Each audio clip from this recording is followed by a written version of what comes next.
Bhavnagar local crime branch દ્વારા ચોરી કરનાર બે ઇસમો ઝડપાયા. પોલીસે ₹58,500ના મુદ્દામાલ સાથે અનેક ગુનાઓનો ભેદ ઉકેલાયો.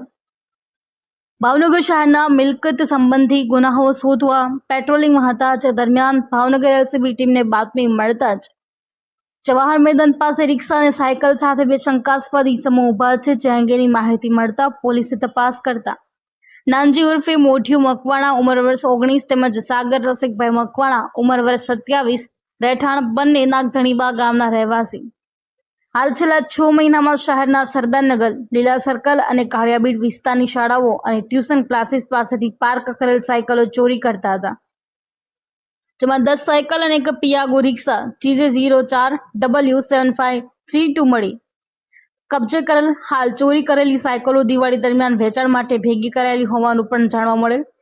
જ્યારે આ અંગે ઘોઘા રોડ પોલીસ સ્ટેશને ભારતીય ન્યાય સંહિતા 2023ની કલમ 303(2) મુજબ ગુનો નોંધાયો હતો, જે અંગેની તમામ સાયકલો સહિત રિક્ષા કબજે લઈ બંને ઇસમોની અટકાયત કરી ધોરણસરની કાર્યવાહી હાથ ધરી હતી. Ashwin Gohel, GA news, Bhavnagar.